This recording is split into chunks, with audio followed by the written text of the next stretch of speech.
Tes, suara saya sudah terdengar ya? Yes, sudah. Okay, thank you. Good afternoon, ladies and gentlemen. Thank you for attending the AC 2022 Masterclass Part 4, Digitalpreneur and Digital Marketing. We have shared the virtual background in the textbook to be used during the session. Please open your camera during this session. Again, we remind you to attend all of Masterclass because Masterclass sessions are mandatory if you join the AC 2022. Good afternoon, ladies and gentlemen. Welcome to AC 2022 Masterclass Part 4 Digitalpreneur and Digital Marketing organized by Esa Unggul University, powered by Arizona State University. To begin with, I would like to deliver my greetings to Bapak Dr. Ferial Abadi, SAMSI, as the Chairman of Entrepreneurship International Competition, Ibu Prita Suyudi, SHMKN, as the Director of International Office and the Chair of the competition. Bapak Dr. Tantri Yanwar Ahmad Shah, SAMSM, as the Dean of the Faculty of Economic and Business. Bapak Abdul Hai Baramli, as the Vice Dean of the Faculty of Economic and Business. Bapak Dr. Unggul Kusdiawan, SAMSM, as Lecturer Faculty of Economic and Business, Universitas Esa Unggul. Ibu Diana Fajarwati as Director of Digital Campus and Lecturer, Faculty of Economic and Business, Universitas Esa Unggul, and the Honorable colleagues from all partner universities. Thank you for joining us this morning.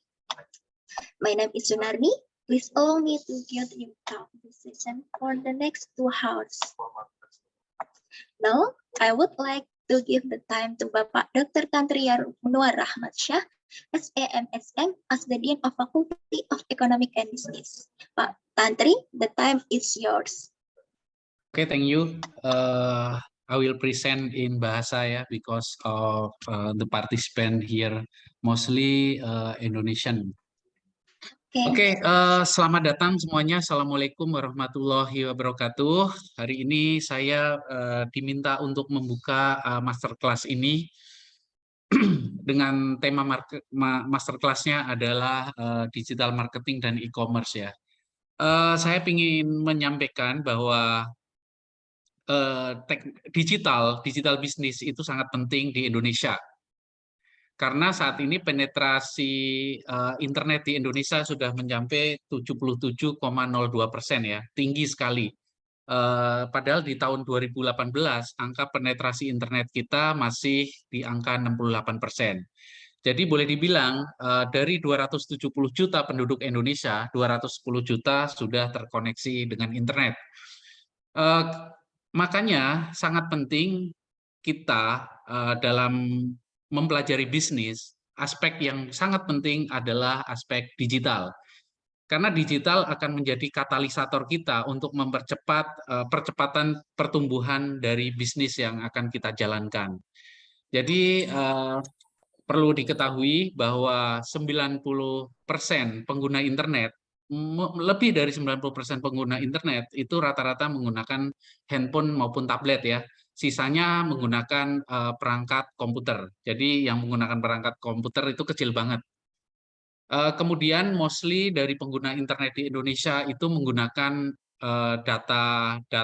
paket data dari operator seluler di Indonesia seperti Telkomsel, Indosat maupun XL maupun Tri ya, itu 4 besar yang ada di Indonesia.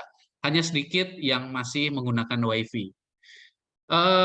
Sebagai bahan untuk belajar kalian semua, mungkin angka paling besar dari terkoneksi internet di Indonesia paling besar adalah Jakarta ya. Jakarta angkanya 88%,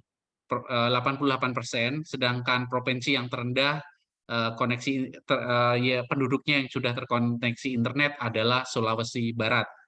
Kita ada di Jakarta saat ini, dan mungkin pasar terdekat kita adalah pasar Jakarta. Sehingga belajar hari ini sangat penting, dan saya harap adik-adik sekalian itu sangat serius ya, karena di sini ada dua dua mentor ya yang akan mengajarkan adik-adik sekalian tentang dunia digital, terutama dunia digital yang terkait dengan bisnis, itu Bapak Dr. Unggul Gustiawan dan Ibu Diana Fajarwati. Jadi harap serius, sangat serius semuanya, karena Indonesia semuanya sudah, hampir semuanya sudah terkoneksi internet. Dari mulai yang belum lulus SD, tidak tamat SD, sampai yang pasca sarjana, semuanya sangat terkoneksi internet. Oleh karena itu, saya tidak akan berpanjang lebar di sini. Saya akan mempersilahkan untuk memulai acaranya. Selamat siang semuanya. Assalamualaikum warahmatullahi wabarakatuh.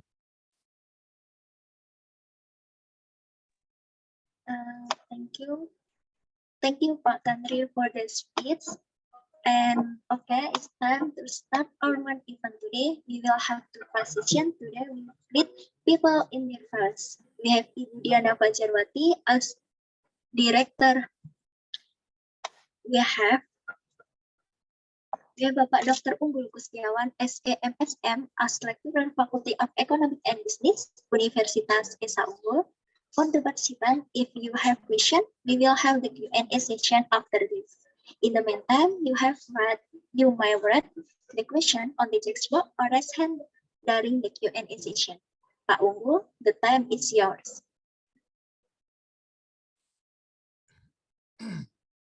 Okay. Good afternoon. It is now my time to present about the digital partnership. Let me present first.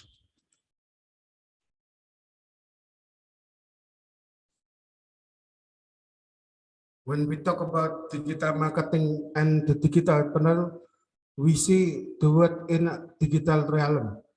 What is the digital realm? Before the founding of a digital tool, there is an analog tool.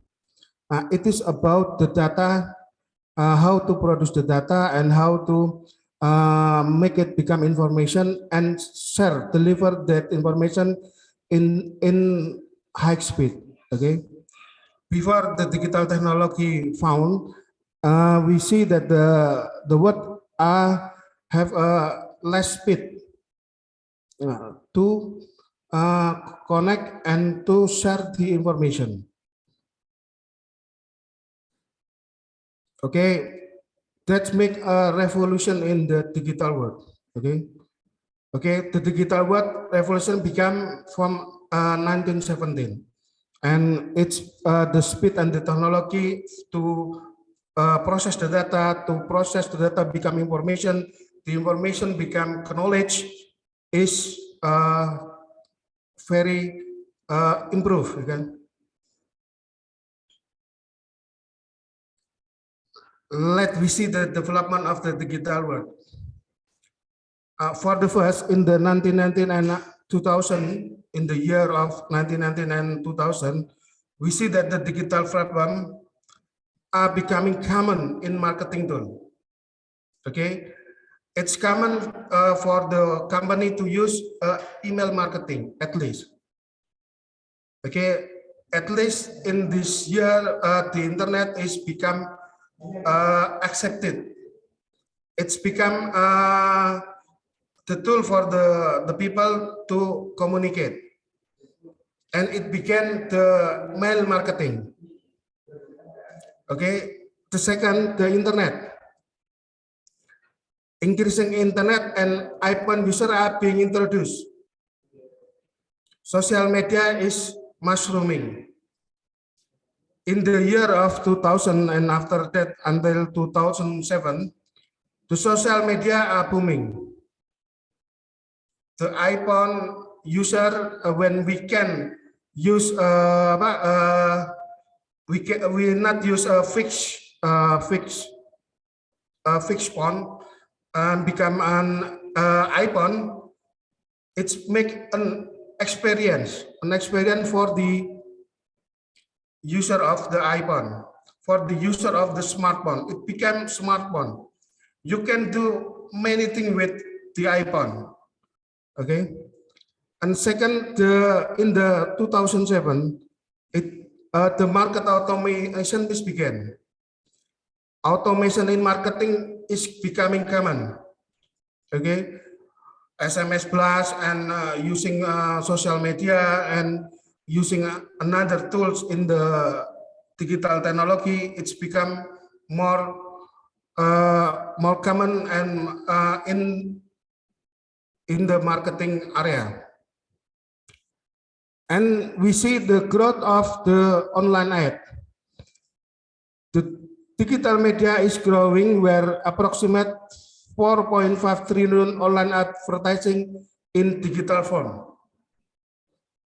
Okay, before 2007, maybe we see many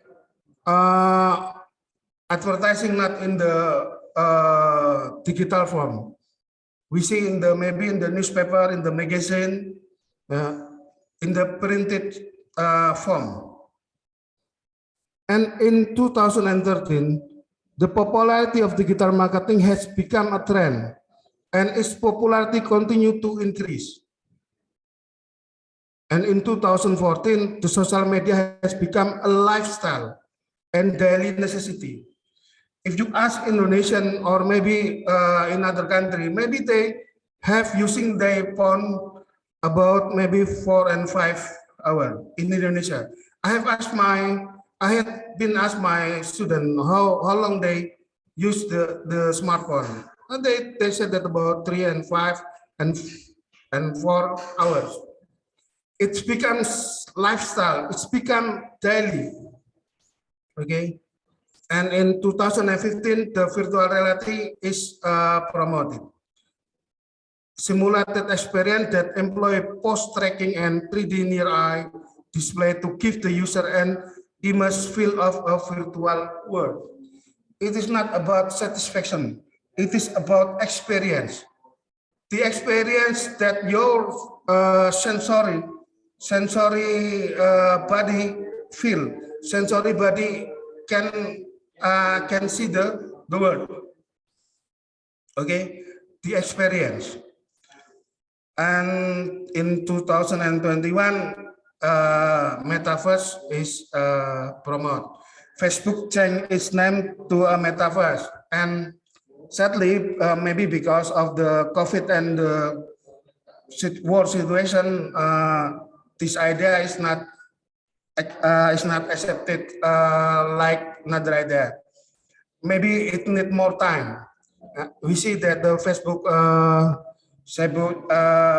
that Facebook is not very successful in this in promote this Metaverse. Now, before we talk about what is digital marketing, what is the digital planner, we need to know the basic of the marketing first, because the digital tools is just the improvement of the marketing. It's just marketing with a digital tool. Okay, but it makes a bigger difference, bigger change in our life. First, we have to know the need and want. What is need? What is human need? Human need are state of felt deprivation that includes basic physical need for food, clothing, warmth, and safety, social need for belonging and affection, and individual expression. Maybe you need to eat, maybe you need food, because you felt deprivation about you don't eat about maybe 1 or 2 hours, or maybe 4 hours and 5 hours. It make more deprivation. Okay, and secondly, it's different with human want. One are the human needs to take as the shape by culture and individual personality. As for example, an American need food for a Big Mac. Maybe Indonesian need food nasi goreng, again fried rice. Okay, a person in Papua New Guinea need food. They want taro, rice, yam, and cassava. Maybe in Japan they need a noodle. So human need is a basic felt differentiation, yeah? Basic physical need for food. Human one is shaped by human need in the culture and the individual personality. You need food, but maybe you want to eat burger. Maybe you want to eat nasi goreng. Maybe you want to eat satay. Okay, so you have to differentiate between needs and want. Okay, it's important if we will talk about value, but we will explain later. And secondly, thirdly, we call about demand. What is demand? It is human want that are backed by buying power. You want burger and you have money. It's become demand. You want a car, but you don't have money. It's not become demand. Okay. After we understand need and want, we have to see another basic marketing concept.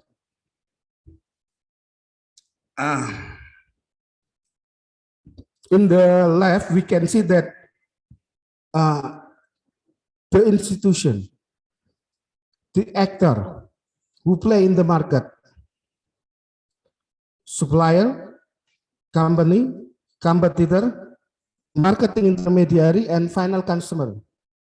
Okay, we have to see the definition of marketing first. It is the definition by AMA, American Marketing Association. Marketing is the activity, the set of institution, and the process for creating, communicating, delivering, and exchanging offering that have value for customer, client, partner, and society at large. Okay, so it is basically the game that played by the left actor in the picture. Okay, supplier gave the company and the competitor access of maybe raw material and maybe knowledge and maybe another needs, another capital to produce something. What is something? Something is maybe become product, maybe become service. And that something offered by company, they made a value proposition. Okay, so they offer value to customer, and the customer which make a decision, customer decision to make a decision, they will be purchased or they will not purchase, or they will purchase another substitution good. After the customer having their decision making process. From the searching information, they evaluate the information. After they evaluate the information, they will make a decision. After they make a decision, they buy, they experience the sales. After they experience the sale, after they experience the service and the product, they will become more, have a moment that make they made a decision about the post-purchase behavior. The post-purchase behavior about they will be use that product again or not. Okay, that is post-purchase behavior, post-purchase experience. Okay, it's make a moment to the customer to become input for them to make a decision to make a repurchase intention or not, to make again a repurchase intention or not. Okay, after the definition of marketing, we will see that the company, the actor of the company, they make market offering. What is market offering? Some combination of product, service, information, or experience offered to a market to satisfy a need or want. Okay. So after the market offering, if the customer agree with the potential customer agree with the value offered by the buyer, by the company, they will make exchange. The act of obtaining a desired object from someone by offering something in return. Okay, another budget concept we should understand is market. The set of all actual and potential buyer of a product or service. That is market. And secondly, marketing management. What is marketing management? The art and science of choosing target market and building profitable relationship with them. Okay, we want to make a continuous relationship with the customer. And after that, we have to know, but for the first time, when the company made a product, they have to selecting who customer they want to be served. The company must decide whom it will serve. It is done by doing market segmentation and targeting. The digital technology has increased the capability of the company to reach the customer. Without the digital technology, maybe your trade area is limited. If you sell something in Bekasi, or in Jakarta, or in Singapore, or in China, or in Shanghai, your customer is limited by location. Okay, but after the digital technology tool come and they improve the communication, they improve the data processing and the information deliver. People, the company who sell in Jakarta can have customer from Medan, or maybe from Singapore, or maybe from other country. So the segmentation can become more broad. Maybe it is depend on the company capability to gain the technology. Okay, but for the first time, what company has to do is they must decide whom it will serve. It is done by segmentation. What is segmentation? Segmentation is dividing customer become a group. Okay, become more group. For example, you can divide it become by gender, male and female. You can choose to serve the female product. So your product will become identical with what the female need and what the female want. From the color, from the taste, from the experience. Why like that? Company have to make target market because they don't have ability to serve all the market. Even the digital technology can. The digital technology can make the market become more broader and more customization. Okay, and choosing a value proposition. The company must also decide how it will serve targeted customer, how it will differentiate and position itself in marketplace. A brand value proposition is the set of benefit and value it promises to deliver to the consumer to satisfy their need. Facebook help you connect and share with the people in your life, and YouTube provides a place for people to connect, inform, and inspire from others to the globe. and content grab. Okay, I think this is the one of the basic marketing concept that you have to know.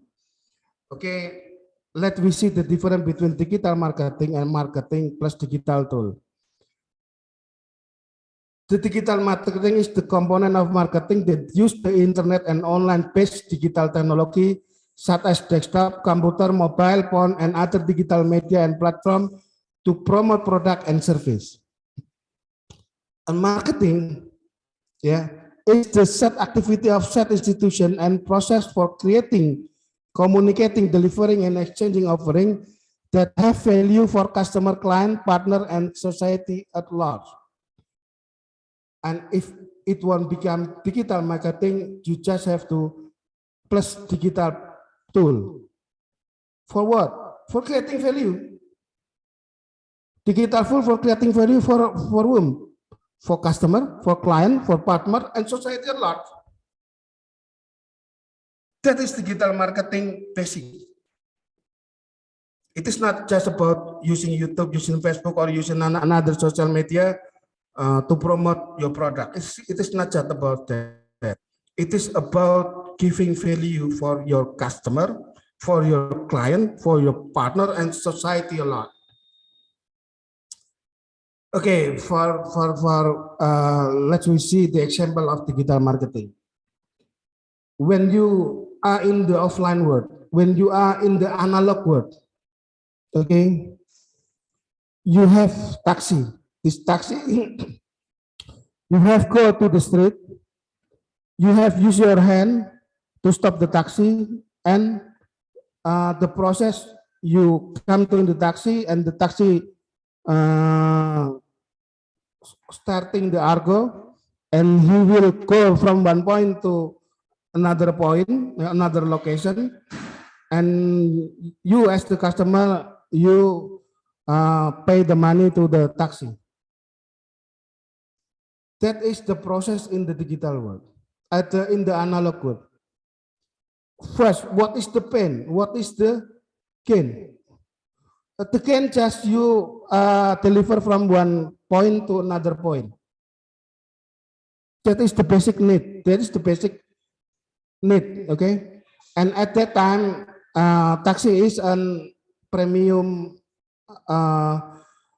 Premium mode of transportation. Okay, one of premium mode of transportation, and the price is not cheap. Okay, that is we call what people want at the time. Okay, what is the pain? The pain is you have to walk to the street. Okay, the pain you have to wait for the taxi. Okay, the pain is if there is rain, you have to move. Okay, and many other pain. And come the digital technology, and the digital technology can offer another value. What is the value?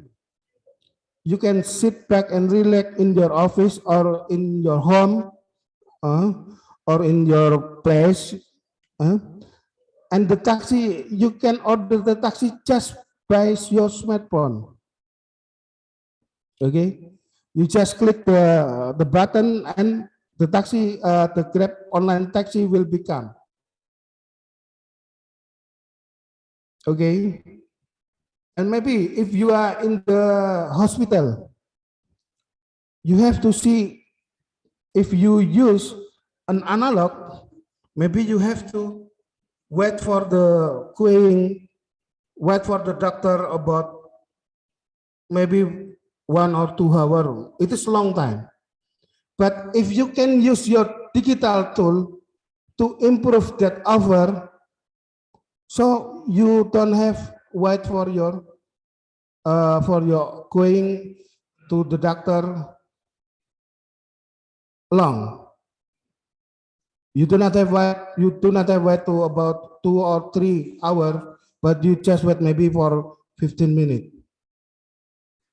So the digital technology is one way that you have to make your value propositioning is more better. It becomes superior customer value.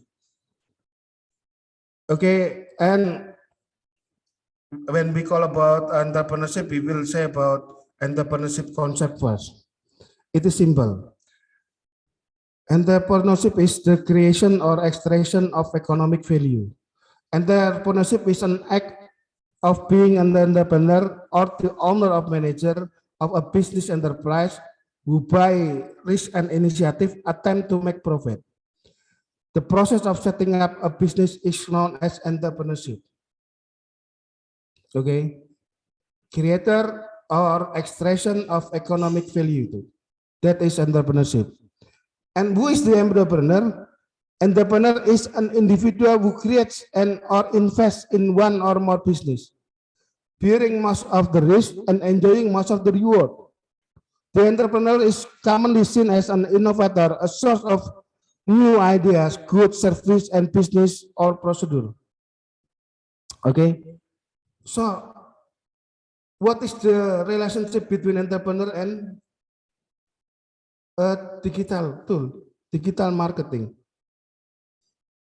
Okay, if you see that entrepreneurs is an individual who create and invest in one more business, so digital tool is the tool for the entrepreneur to create value offer to customer. Okay, and we see marketplace in many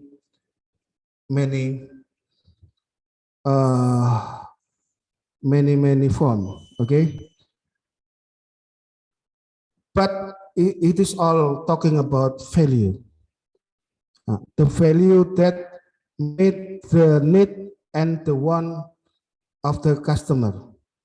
Okay, we can see that you can still use analog technology to offer your value to customer, but it will be limited in the range and in the location, and the trade area is not bordered by the digital technology. But if you are in the marketplace, like in the online shopping, online market, maybe you will burden your segmentation, your target market, but you will found another competitor. Okay, the competition in the digital world become fierce. It's become more complicated. Okay,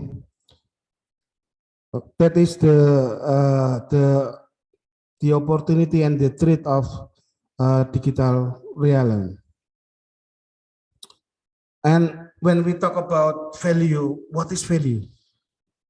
Value is benefit and cost. Okay, value in marketing is known as customer perceived value. It is the difference between a prospective customer evaluation of the benefit and cost of one product when compared to others. Value may also be expressed as a straightforward relationship between perceived benefit and perceived cost. Value is benefit minus cost. And you are the customer who becoming judge, which punish the company if they don't offer you more value. We see that the taxi industry, they have been punished. They had been punished by the customer because they do not offer more better value for the customer. Okay, and in the digital world, if the company, if your competitor can make the digital tool as a value superior value creator, so you must to adapt. Because if you not adapt, you will be vanished from the competition. Who become chat is you customer. The customer become chat. It is not the government, but the customer. And to create value, to create superior value, I will make you a illustration. We call it a job to be done. Okay, it is about gain creator, benefit creator, or pain reliever. It is about cost relief. Okay, let we see job to be done for online taxi. They make gain, what they make gain? First, they made delivering from one location to another location. This proposition, this gain is same with regular taxi, with offline taxi. Delivering from one location to another location. If the online taxi just use this as the basic strategy, they will be lose. But they had another value proposition. They offer pen deliver. What is the pen? The customer do not need to walk to the street to stop the taxi. The customer can order the taxi from home. The customer can pay with online device. And many other pen deliver or grain creator that they offer. Many other pen or can they offer. And what is the regular taxi offer? They just offer luxury and comfortable car. They do not offer that people can order the taxi from home. Okay. Okay, with online application, which is easy and more suitable to use, to order, not by phone, analog device. Okay, so the customer make judgment. They punish the taxi industry, and the taxi industry become vanished. They do not exist anymore. Maybe one or two taxi still exist, but if we see as an industry, they are vanished. They are not relevant anymore. Okay, maybe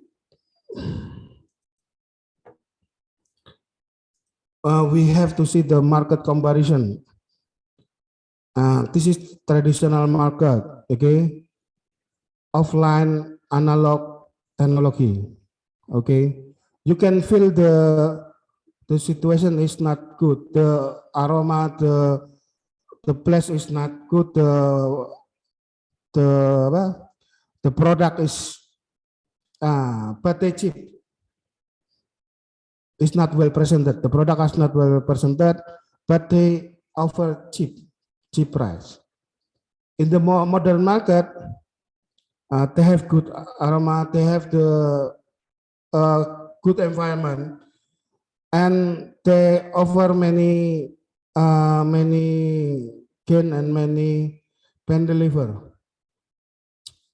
But it's still in one place. It's still not use digital technology as many as online marketplace. Okay, what they offer is a relaxation that we can see in the digital world, like we can feel the aroma, we can touch the product. Okay, we have a social relationship with others. The atmosphere of the place is touching with us. Okay, that's the digital world don't have. Okay, what they have is first they have the ability to process data very quick. In the Tokopedia, in the Shopee, or in eBay, or in online marketplace who use digital technology, you can your competitor or the price of another marketplace, another online shop very quick. You can seek and you do not have to pay about the list of the place. Okay, the rent of the place, the rent of your shopping store. Okay, and so basically, if the product in the Tokopedia or in the another online market is offer a cheap product, okay, but maybe we call about the security because you can touch first. It is all right if you buy a utilitarian product. Utilitarian product is the product that's seen just for the functional. For example, you buy a ballpoint, you just buy the ballpoint with cheap price. Maybe just in rupiah, 5,000 rupiah, 2,000 rupiah, because you see just the function to write. But if in the hedonic product, when you buy a car because of they brand, so like maybe you buy a luxury car,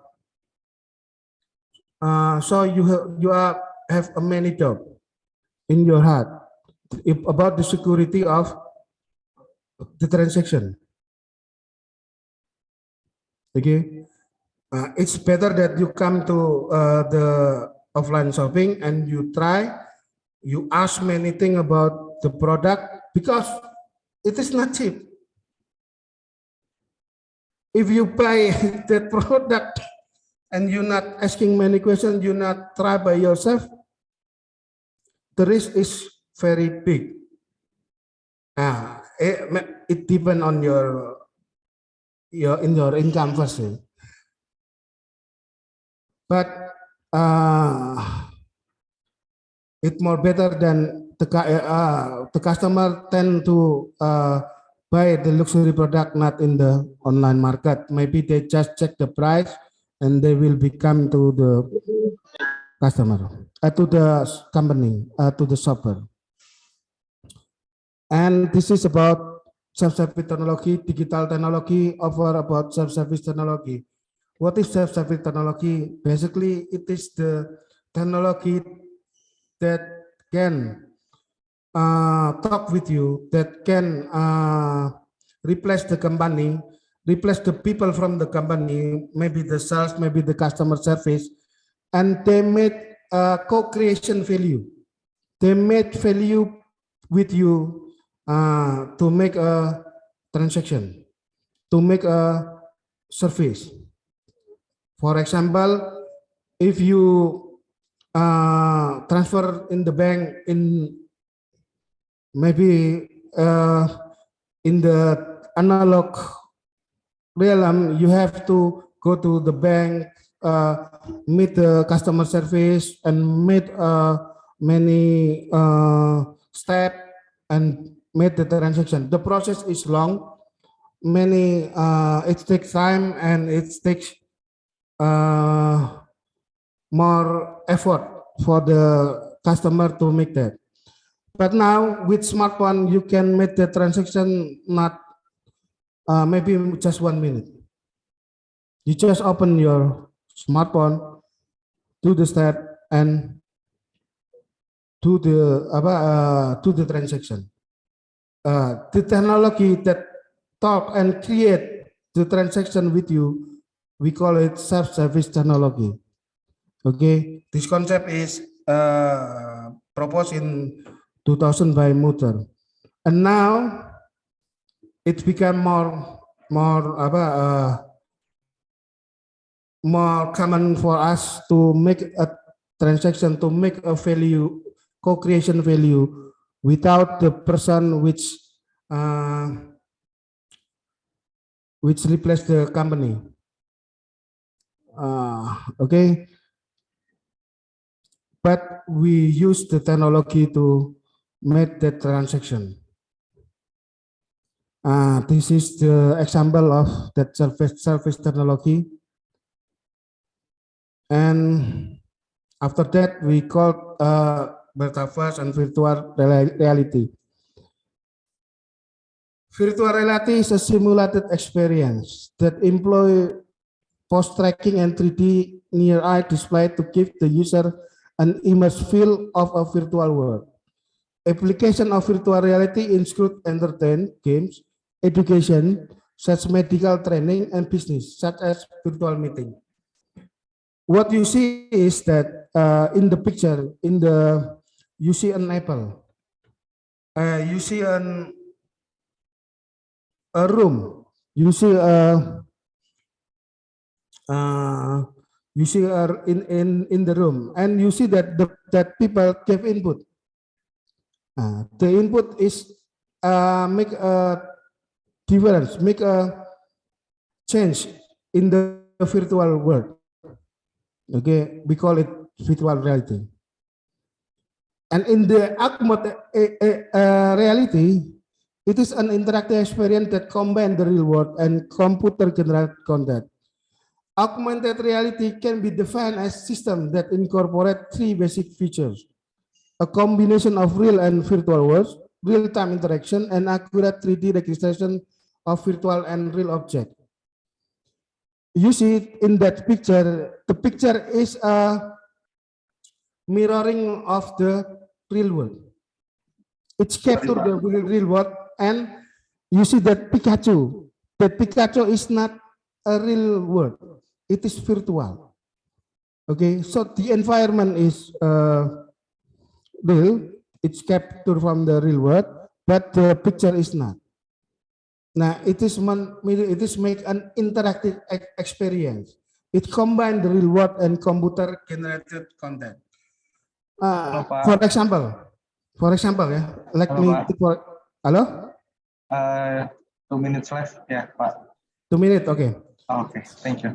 For example, if you maybe next time if you want to buy a cloth, you just make a post in the virtual augmented reality, and they input the data, and the data after that they will send to you your clothes is fit with you, fit with your body, fit with your size.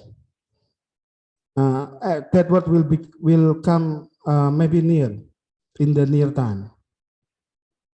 And the other is mixed reality. It is term used to describe the merging of a real world environment and a computer generated world. Physical and virtual objects might coexist in mixed reality environment and interact in real time. Mixed reality is largely synonym with augmented reality. And basically that is just an digital tools. This is an digital tools offer for the marketers to make superior customer value. Okay, I think that's the material from me. For the time and place, I take to the moderator. Thank you. Okay, thank you very much, Pak Unggul. And participant, we give applause to Pak Unggul. And participants, so for now, we will go ahead and take some time for Q&A. Anyone who wants to address the question directly, please write the question on the text box or click the raise hand button. Okay, participant. Untuk yang bertanya, boleh silahkan ya.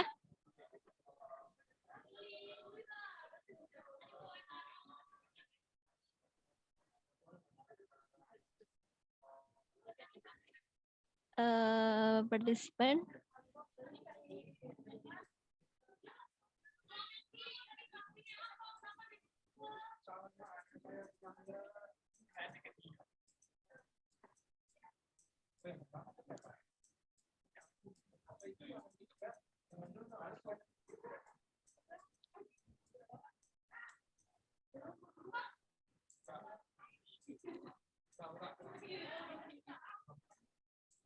Oke, partisipan, jika ada yang bertanya boleh tulis pertanyaan di teks, di chat, atau raise hand ya.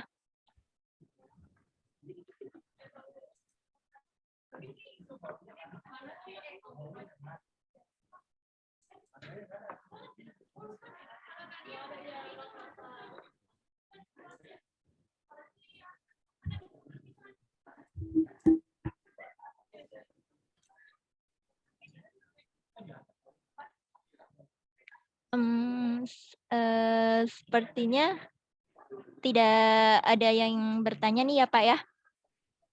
Ya, tapi jika tidak ada yang bertanya, mungkin boleh saya bertanya tapi pakai bahasa Indonesia ya Pak ya. Oh, boleh, silakan. Ya, tadi terkait digital marketing ya Pak ya. Ya, Ya.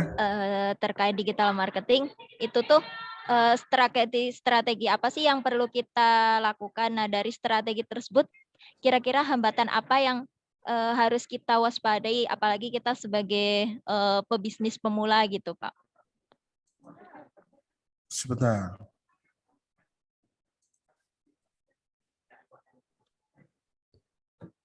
Jadi kalau kita lihat di digital teknologi, yang paling penting kita lakukan adalah ini sebenarnya.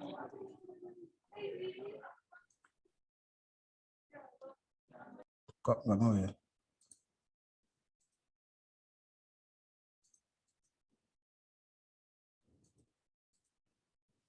Nah, bagaimana nanti kalau teman-teman itu membuat pitch deck dan lain-lainnya, mereka menawarkan value. Value bagi siapa? Tentu bagi customer.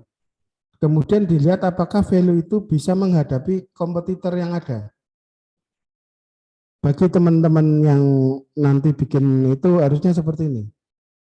Dia melihat apa kira-kira kreatornya.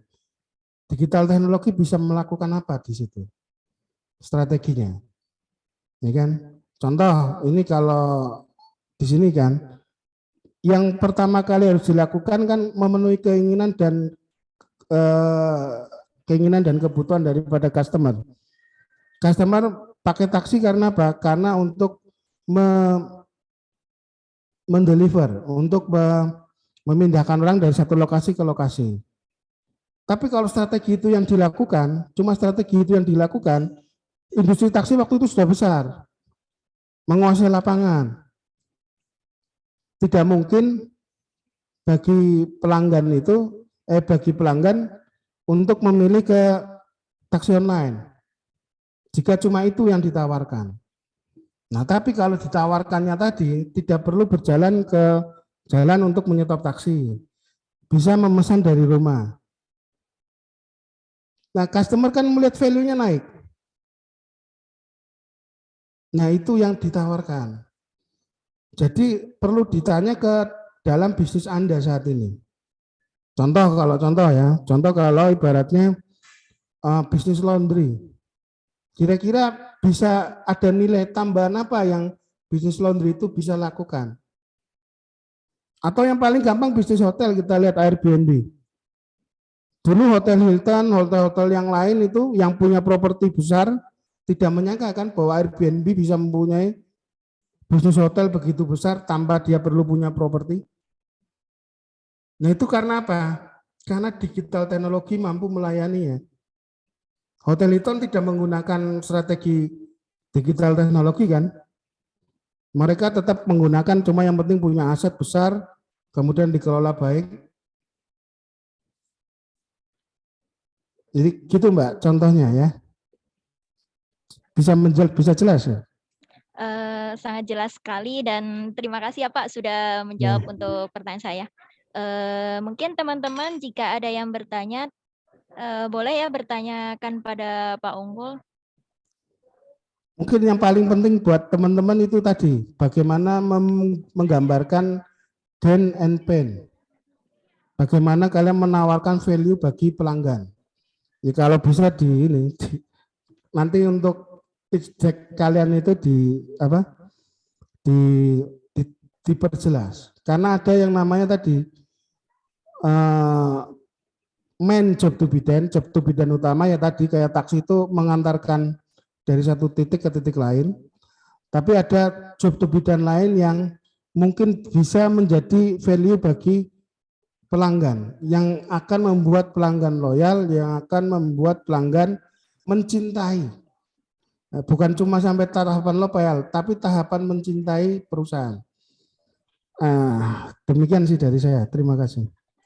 Okay, thank you very much, Pak Unggul, answer to my question. And participant, jika ada yang bertanya, boleh ya? Sepertinya tidak ada yang ingin bertanya, Pak. Masih disimpan ya untuk pertanyaannya. Itu ada satu, Agus Salim. Oh ya, ini Kak Agus Salim, boleh on mic ya? Silakan. Baik, selamat sore Pak Unggul. Sore. Izin bertanya Pak, mungkin pakai bahasa Indonesia aja apa ya Pak? Pertanyaan terkait tadi kan digital marketing ya Pak ya. Iya. Mungkin pertanyaannya begini aja sih Pak. Bagaimana sih cara kita melakukan efektivitas dari digital marketing sendiri? Karena kan kita tahu kalau cost iklan itu kan tinggi ya Pak. Nah, sedangkan kita tuh keterbatasan resource-nya gitu. Bagaimana ya Pak? Ya tadi mulanya definisikan dulu digital marketing itu apa. Kalau yang tadi Mas Agus Salim bicarakan, digital marketing itu sepertinya sebatas cuma jualan di Facebook, menggunakan YouTube, kan mahal itu. Ya kan, kalau memang cuma itu konsepnya sangat mahal. Dan terbukti sekarang karena semakin banyak yang menggunakan YouTube kan semakin tidak efektif dan efisien. Kalau menggunakan itu cuma sebagai promosi saja. Yang Mas Agus Salim bicarakan itu cuma ada di satu mix tadi, promotion. Kan marketing mix itu kan banyak. Bukan cuma proses, bukan cuma produk, bukan cuma ini kan, bukan cuma proses, bukan cuma produk, bukan cuma place. Yang place bahkan kan tergantikan oleh digital teknologi kan, menjadi virtual place kan, ya kan? Ada proses, ada people, ada macam-macam marketing mix. Nah itu coba ditunjukkan dengan ini tadi, dengan job to be done ini. Ini kan berarti kalau marketing mix itu yang tadi Mas Agus Salim bicarakan kan cuma mengkomunikasikan. Berarti kan buat customer apa? Cuma memberikan informasi lengkap pada customer. Bagi customer dia mendapatkan informasi lengkap untuk apa? Ya kan di customer itu ada customer decision process. Yaitu pertama customer tentu merasa butuh dulu kan. Menggunakan Facebook, menggunakan YouTube karena kan membuat customer saya butuh produk Anda. Habis butuh dia kemudian mencari informasi. Nah, kemudian dikasih informasi di media sosial. Habis dikasih informasi tentu customer akan melakukan evaluasi kan. Dia akan lihat review, dia akan lihat berbagai macam testimoni yang lain atau lain-lainnya. Habis itu dia akan melakukan pembelian. Nah, Mas Agus Salim tidak cuma hanya mengotak-atik promosi, tapi juga harusnya mengotak-atik produk. Kalau ngotak-atik produk, apa yang terjadi? Bagaimana customer setelah melakukan pembelian dia itu jadi loyal, jadi cinta. Contoh beli handphone ke toko di online ya. Bagaimana bisa jadi senang, bisa jadi cinta? Kapan? Ya kalau dia tanya ditanggapi dengan baik. Kalau ada kegagalan dia langsung perbaiki. Malah jadi lebih cinta. Nanti itu service recovery pada rodoknya ada. Orang akan jadi lebih cinta kepada perusahaan kalau perusahaan itu melakukan kesalahan, terus perusahaan memperbaiki. Karena dia yakin bahwa perusahaan itu tidak menipu dia. Perusahaan itu tidak punya keinginan untuk membuat dia itu bermasalah. Ya, oke, ada jawab jelas ya, Mas Agus ya. Cukup jelas Pak. Terima kasih Pak Unggul. Ya, jadi gunakan marketing yang lain, marketing mix yang lain, jangan cuma promosi. Oke, Mas Adil gimana? Ada pertanyaan lagi? Mas Adil boleh on mic? Baik, terima kasih Pak Unggul. Saya mau nanya soal ini, seberapa penting presentasenya strategi marketing itu di dalam pembuatan pitch deck? Apanya? Seberapa penting presentasinya itu strategi marketing dalam pembuatan pitch deck, Pak? Iya sangat penting kan, pasti kan. Di pitch deck pasti sangat penting kan. Nanti kamu kan bisa lihat contohnya, yang paling penting itu kan di value offer-nya kan. Value offer-nya apa kan? Di value-nya yang lebih penting apa? Value-nya atau strategi marketingnya begitu, Pak? Loh, strategi marketing itu kan untuk menciptakan value-nya kan. Ya toh? Ya toh? Contoh, kita menggunakan strength dan weakness dari perusahaan kita kan, kita yang pakai strength-nya kan. Terus kita ambil opportunity sama threat. Ya. Opportunity kan tentu ke pasar yang kita bisa menawarkan value yang besar kan. Threat kan kalau kita tidak bisa menawarkan value yang besar ke pasar kan. Betul, Pak. Iya dah. Nah berarti gimana kita menciptakan value? Strength apa berarti? Strength itu kemampuan kita untuk menciptakan value kan? Iya. Weakness apa? Kalau kita nggak bisa menciptakan value, jangan masuk pasar itu. Penting nggak? Penting sekali. Mulanya kita harus ngerti apa kaitan job to be done dengan tadi, dengan value, apa kaitan value dengan strategi. Oke, dengan strength, dengan weakness, dengan opportunity dan threat.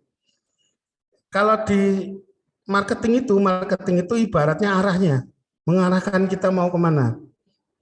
Ya kan? Sementara kalau keuangannya kan darahnya. Ya kan? Marketing itu yang menunjukkan arah kita, jadi mata kita mau kemana itu. Ya, dengan itu maka dibuatlah visi dan misi nanti. Visi itu apa berarti visi? Visi kan what we want to become. Misi itu kan what is our business.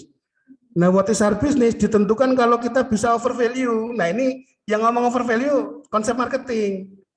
Oke, baik, thank you, Pak. What is your business? Ya ditentukannya dengan kita bisa ngasih value apa nih ke customer yang mana. Nah itu pakai segmentasi. Kita kelompokkan customer, baru kita pilih targetnya yang mana. Di target itu kita offer value yang tinggi. Jangan sampai kita milih target di mana target itu kita nggak bisa offer value.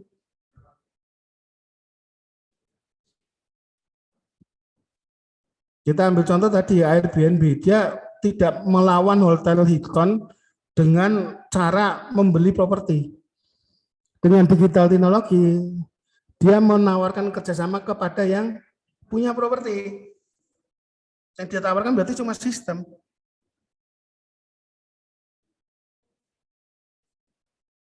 Oke, itu aja dari saya. Jelas ya, Mas Adi? Jelas. Thank you, Pak Unggul. Sip.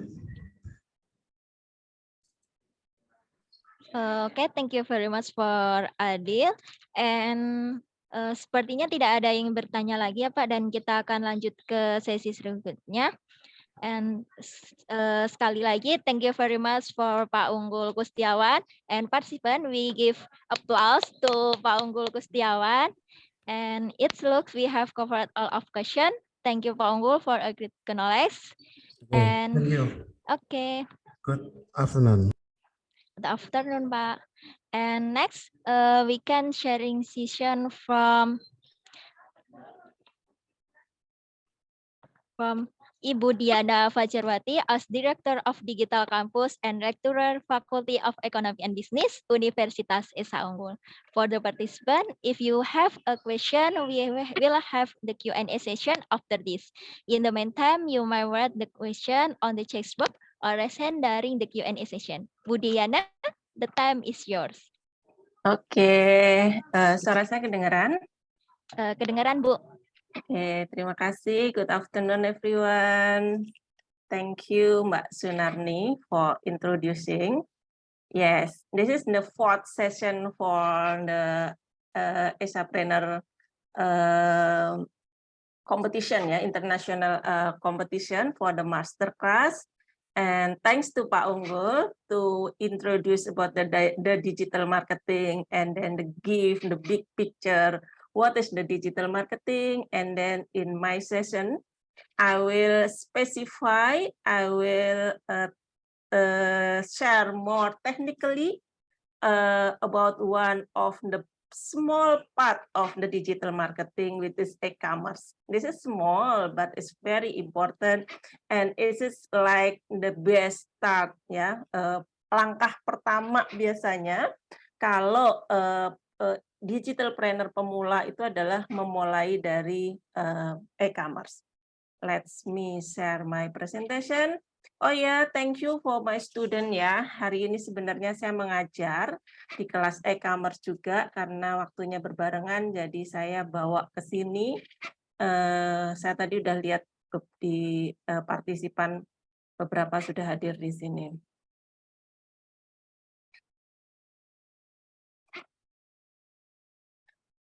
So, if you have any question, you allow to interrupt ya. Please give the question directly. No need to waiting after I finishing all the presentation. Oke.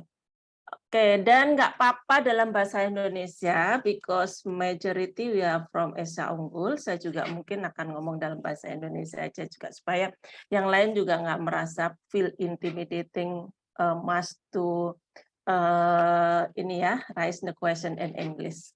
You are allowed to give the question in both in English or in bahasa. In bahasa is okay, ya. Nah, ini adalah sekarang to be digital planner. Tadi Pak Unggul sudah bilang banyak sekali areanya, banyak sekali yang bisa dilakukan. Nah, sekarang gimana sih melakukannya? How we start dan how we start now? How we start now when you are in college student? Ketika kita masih mahasiswa, ketika kita dengan limiting time, kita nggak punya budget. Ya, kita belum punya investor yang bisa mengundang banyak investasi.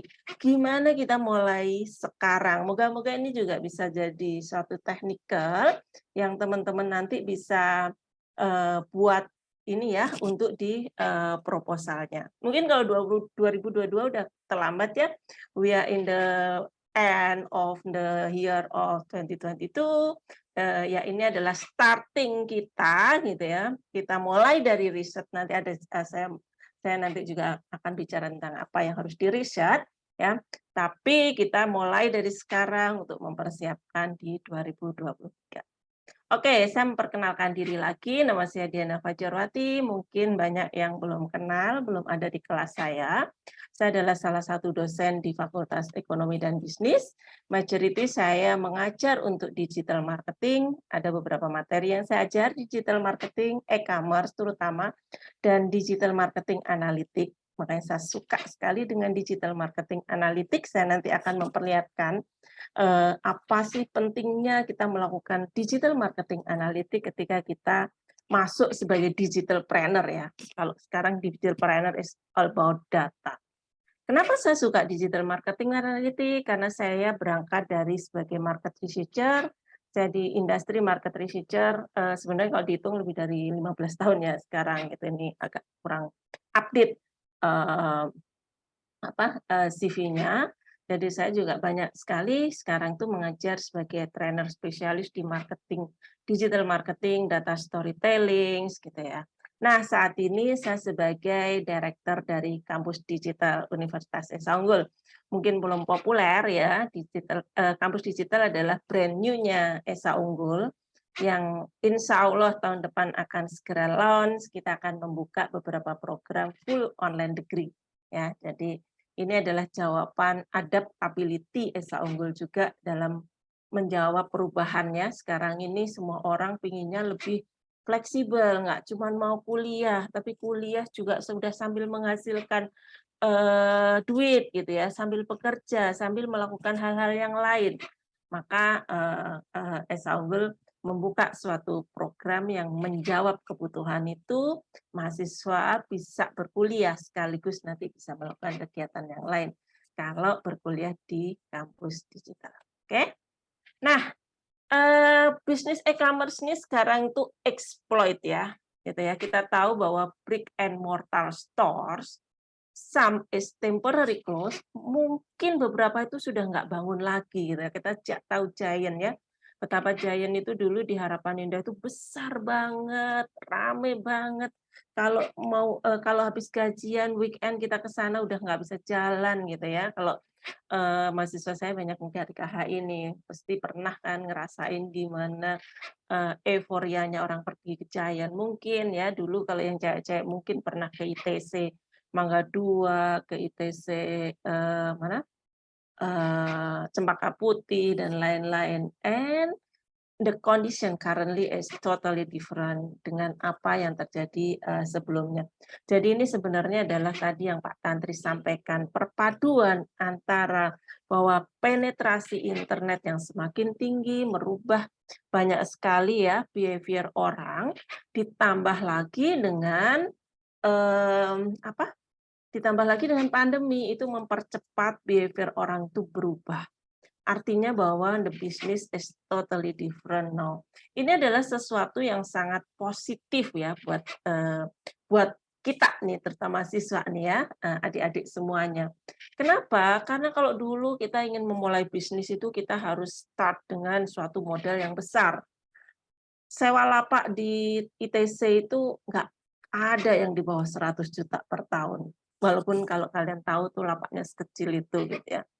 Jadi butuh modal yang sangat besar, belum lagi nanti modal jualannya dan belum lagi kita menghitung risk-nya segala macam. Artinya bahwa ketika mulai suatu bisnis itu harus dihitung benar-benar gimana profit loss-nya dan memang harus dedicated benar-benar karena memang risk-nya tinggi gitu ya. And kondisi itu sekarang sudah berubah. Artinya sebenarnya adalah kesempatan itu semakin terbuka gitu ya, regardless persaingannya juga semakin banyak. Ya, ini adalah gambaran the future how the retail, global retail e-commerce is grow tremendously within the 10 years recently ya. Jadi dalam 10 tahun terakhir ini growth-nya sampai 3 kali lipat. Ini menunjukkan growth yang beda banget, yang jauh di atas rata-rata industri lainnya, yang beberapa industri itu malah justru turun gitu ya. Nah tadi ya, tapi ingat bahwa kalau kita bicara tentang e-commerce, yang ingin nanti saya garis bawahi adalah e-commerce itu marketplace ya terutama gitu ya, atau mungkin juga social media commerce gitu ya.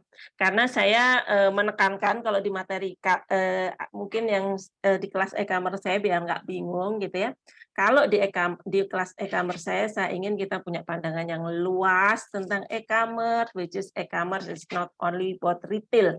E-commerce could be about travel online, kemudian dia juga bisa tentang lelang online, dia juga bisa tentang perusahaan yang membuat e-commerce sendiri, dia bisa tentang situs e-commerce dan lain-lain.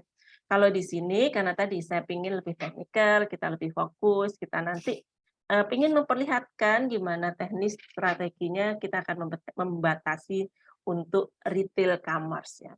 Which is ini adalah beberapa platform yang teman-teman, adik-adik semuanya bisa gunakan gitu ya, untuk starting your own business with minimum atau sesuatu yang risk yang masih kita bisa cover gitu lah ya, bukan tanpa risk, bukan tanpa effort, jadi nggak ada sesuatu kita dapetin sesuatu itu yang benar-benar nggak ada effortnya, tapi dengan sesuatu yang doable, sesuatu yang bisa kita mulai dari kita sekarang ini di mahasiswa dengan modal yang secukupnya gitu ya, bukan modal yang sangat besar. Nah, tapi ingat ya bahwa sebenarnya online retail is booming, besar banget. Saya ngerasakan benar gitu ya. Saya punya toko di Lazada, ini yang nanti saya ingin di-share ke kalian semuanya. Tapi ingat ya bahwa yang gagal tuh banyak. Mungkin yang sukses nggak sampai 20% kali ya gitu ya, bisa naik tangga tinggi, growth-nya tinggi, mungkin nggak banyak gitu. Banyak yang struggle, banyak yang dia bikin toko akhirnya nggak ada pengunjungnya, nggak tercover, nggak di-maintain gitu ya, frustasi keluar gitu ya. Dan karena apa ya? Karena memang ada ilmunya di sini. Mereka mengira kalau buka e-commerce ya buka aja gitu ya, jual aja apa yang ada, dijual aja tanpa melakukan hal apapun. Jadi itu salah juga gitu ya. Dan kita seneng kok ya. There is nothing more rewarding starting a business from nothing ya, kayak kita semuanya. Kayak saya gitu ya. Saya dulu starting itu dari toko adik saya itu adanya di apartemen yang kecil yang cuman puluhan gitu, yang sekarang itu kita ngelihatin setiap hari paket bisa sampai ratusan bahkan ribuan. Kemarin ketika promo 10-10 nanti 11-11 itu biasanya adalah puncaknya. Itu kita senang sekali ya, kita watching our business growth. Itu tuh sesuatu yang rewarding banget gitu loh. Jadi seneng aja kita nanti memulai dari sesuatu yang nol, kemudian itu adalah grow, pelan-pelan grow gitu. Nah, gimana sih caranya gitu ya? Ini saya mensimpelkan dari banyak sumber ya. Ini juga nggak saya ajarkan di e-commerce ya, makanya ada manfaatnya nih mahasiswa-mahasiswa saya ada di kelas sekarang ini gitu ya. Gimana sih kita start our business gitu ya? Simpelnya there are 4 step yang harus teman-teman semuanya lakukan gitu kalau kita mau memulai bisnis e-commerce atau menjadi digitalpreneur tadi ya. Ingat ya, digitalpreneur tadi yang disampaikan Pak Unggul is very big, it's very huge. Ini adalah salah satu part of to be a digitalpreneur gitu, sebagai apa ya namanya bisnis e-commerce owners gitu ya. Pertama adalah kita harus understand what kind of business model that fit to ourselves. Banyak sekali bisnis model dari e-commerce. Bisnis model itu apa sih gitu ya? Bisnis model itu adalah simpelnya adalah bagaimana kita atau perusahaan atau bisnis kita itu mendapatkan keuntungan, mendapatkan value, mendapatkan pendapatan, profit, uang, intinya seperti itu ya. Kita harus tahu, harus mengenali beberapa jenis dari bisnis model, and then we choose which of the business model that fit to ourselves. Oke, Baldatun mau tanya dulu atau belum? Nggak apa-apa sih kalau tanya semuanya iya ya, you allow to interrupt me if you have any questions, saya nggak nunggu juga ke belakang. Tapi kalau tanya ke belakang juga nggak apa-apa. Presentasi saya nggak banyak kok. Setelah ini nanti kita bisa tanya jawab lebih panjang ya. Nah, saya ngomongnya saya percepat aja. Yang kedua adalah kita starting the research ya. The research from the needs segment. Ya, tadi kan Pak Unggul sudah ngomongin tentang segmentasi dan lain-lain gitu. Yes, e-commerce is the apa ya, bisnis tanpa batasan area, tanpa batasan waktu, katanya seperti itu ya. But you must choose which target market, which kind of product, which kind of geographical scope yang kita ini mau targetkan gitu. So you start the research from the needs customer.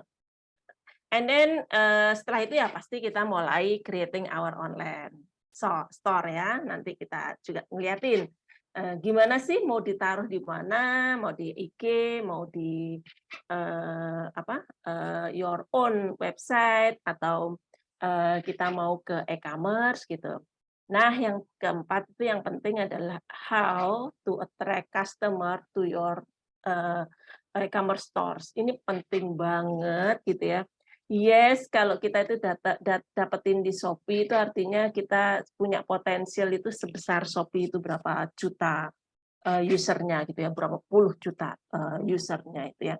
Tapi gimana sih mereka bisa datang ke toko kita gitu ya, ke store kita? Sebenarnya sama aja konsepnya antara brick and mortar dan online commerce. Kalau brick and mortar itu toko fisik teman-teman ya. Toko fisik itu kan selalu bicaranya adalah lokasi, akses gitu ya. Jadi kenapa kita memilih Alfa di sini itu semuanya pasti pertimbangannya adalah akses, lokasi yang bagus, harganya mahal seperti itu. Sama. Jadi gimana sih kita ini nanti mendatangkan suatu people ya, customer itu ke tempat kita, itu cost-nya di situ. Jadi ya harus ada sesuatu yang kita bayarkan di sana. Oke, number one is choose e-commerce business model. Kita memilih nih apa nih yang cocok. Banyak sekali ya. Di kelas saya e-commerce saya sudah menunjukkan beberapa bisnis model tentang C2C yang teman-teman bisa explore gitu ya. Dan saya memang belum pernah ke sana, tapi saya ngelihat puluhan, nggak cuma 1-2, puluhan review di Twitter, di YouTube gitu ya. Mereka itu dapetin duit itu dari seperti freelancer, kemudian seperti Fiverr, Envato Market ya. Jadi e-commerce yang base-nya adalah C2C. Mereka itu hanya jualan, bukan hanya ya, mereka ahli website, kemudian menawarkan diri di Fiverr, di freelancer, orang yang butuh website, kemudian menghubungin dia, kemudian atau mungkin dia bisa tentang statistik analitik apa, ada orang membutuhkan hubungin dia, kemudian banyaklah ya sekarang marketplace yang sifatnya adalah C2C. Kita nih apa namanya kemampuan kita sendiri, kita jualan diri kita sendiri gitu ya. Nah, kalau di sini adalah beberapa bisnis model yang saya memperlihatkan adalah bisnis model terkait tadi ya dengan online ya. Kita itu bisa sih, kita mau mulai bisnis kita mau di mana sih? Apakah di Shopee atau di Instagram, di Facebook Market, di TikTok Market, di Shopify, dan kita bisa kok mengkombinasikan semuanya. Tapi ingat bahwa semua itu punya cara yang berbeda-beda. Ya, makanya kita perlu tahu nih bisnis model ini yang cocok nanti kita taruh di mana. Oke, yang pertama bisnis model tentang retail itu kita sebut sebagai retail arbitrage. Jadi ini seperti adalah kayak kita kolakan. Kita kalau dulu kan saya ini kenapa saya suka dengan e-commerce mungkin juga karena apa ya ada darah dagang gitu loh ya di saya, ibu saya itu dulu dagang, ibu saya bukan dulu sampai sekarang dagangnya tapi masih dagang di desa gitu teman-teman, jadi dagang apa sembako, jualan dari gula, kopi sampai terasi, cabai kayak gitu-gitu loh. Itu kan ya ibu saya sih modelnya adalah retail arbitrase ya, artinya bahwa dia kolakan. Dia membeli gitu di suatu toko yang lebih besar, mungkin beberapa produk bisa menembus sampai ke pabriknya gitu ya, kemudian dijual lagi. Nah, kemudian ada namanya bisnisnya adalah dropshipping. Saya pikir most of you ini ya sudah familiar what is dropshipping. Kemudian adalah white labeling. Nanti coba kita lihatin ya what is white labeling dan affiliate marketing. Ini adalah model-model ya cara-cara kita bisa dapetin bisa mulai starting our business itu dari 4 ini. Apakah 4 ini aja? Enggak, banyak lagi. Ada namanya print and go, ada namanya private label, banyak lagi gitu ya, apa namanya model-model bisnis yang bisa dikembangkan di e-commerce. Saya ngambil adalah yang biasa dan ini sangat doable untuk teman-teman coba gitu. Retail arbitrage tadi kan udah jelas ya, jadi kita itu develop our online store, kemudian kita dapat order directly from our customer, kemudian kita juga mengorder produk kita itu dari supplier ya, produk itu tapi tidak dikirim langsung ke customer, tapi dikirimnya adalah ke kita dulu, dan kita sebagai sellernya itu yang menghandle seluruh fulfillment ya, maksudnya adalah semua pengiriman paket, semua pekerjaan pengiriman paket itu dihandle dari kita, kemudian dan kita memasarkannya melalui online store gitu ya. Jadi kita order barang ke supplier, supplier mengirim ke kita, ke warehouse-nya kita misalkan, kemudian kita menjualnya melalui online store. Jadi bisnis yang biasa lah ya. Bisnis model biasa. Nah, apa sih keunggulannya ya dari bisnis ini? Ya ini sih bisnis yang common ya, bisnis yang biasa banyak sekali kita lakukan ya. Nah, sebenarnya bukan keunggulannya. Dari mana kita dapetin barang itu? Dari mana dan bagaimana kita nanti memilih suatu barang itu gitu ya. Ini ya sebenarnya nih mungkin kalau kita melihat dari perspektif negatif jadi kayak ngajarin jelek. Kalau yang ini ya, kayak ngajarin import gitu ya. But ini yang sebenarnya kita lakukan, saya lakukan gitu ya. Bahwa sebenarnya ada suatu, teman-teman pasti udah kenal lah ya, situs ini. Alibaba.com ini adalah situsnya untuk B2B ya. Jadi kalau di sini kita itu jarang bisa beli satu piece. Ini saya salah nih apa namanya, ngambil screenshotnya tadi agak cepet-cepetan ya teman-teman ya. Kalau di sini tuh biasanya ada MOQ, jadi minimum quantity gitu ya. Berapa kita harus mengambil, dan harganya itu benar-benar very low compare to harga yang kita tahu di Shopee maupun di Lazada, Tokopedia gitu ya. Saya kalau barang saya hunting barang ya dari situs ini ya, dari alibaba.com ini, itu bisa margin saya pasti di atas 60% gitu. Tapi salah satu kelemahannya adalah shipping time-nya itu lama banget, saya harus nunggu sampai 45 hari itu baru sampai gitu ya. Makanya saya perlu spare yang agak banyak sih. Biasanya kalau di sini kalau teman-teman bisa mencoba aja beberapa gitu ya. Kalau saya sih jadi biasanya memang agak cukup banyak gitu ya modal yang harus mengendap di sini karena kita harus nyetok gitu karena shipping-nya adalah lama banget. Nah, satu hal yang mungkin teman-teman ini kalau saya ditanya nih rahasia yang nggak pernah saya rahasiakan gitu ya. Jadi ingat ya bahwa kalau kita itu ngelihatin ya, kalau di Shopee kita tuh mikirnya adalah udah pasti kita kalah lah sama orang yang bisa jualan 10.000, bisa jualan ribuan. Enggak kok gitu ya. Untuk produk yang sama dengan harga yang hampir sama, ini kan aku liatin ya. Ini ada orang yang cuman jualannya itu 198. Ini toko yang kalau teman-teman klik itu tokonya berbeda loh. Jadi ada yang cuma 68 gitu itu ya. Jadi artinya apa? Bahwa ini juga yang saya lakukan gitu, bahwa sebenarnya saya itu nggak semua produk itu saya itu bisa menembus sampai ke prinsipal, sampai ke ke toko besarnya atau pabriknya gitu teman-teman. Banyak produk itu ya saya beli di Shopee, saya jual lagi di Shopee. Saya beli di Lazada, saya jual lagi di Lazada gitu. Kok bisa? Ya bisa gitu. Jadi memang di sini adalah nggak tahu lagi gimana algoritmanya Lazada gitu ya, sehingga dia itu kadang-kadang dia bisa men-spare ini ya. Memang sih pasti akan ada toko-toko yang besar. Kalau yang suka di kosmetik pasti kenal namanya TNT lah, siapalah big name gitu ya. Pasti kita mikirnya adalah kita jiper aja udah pasti market ke TNT semuanya. Enggak kayak gitu juga gitu loh. Jadi market itu masih kebagi, jadi jangan khawatir bahwa kita bersaing dengan big supplier di sana, kita beli di situ, kita bisa kok jual di situ gitu.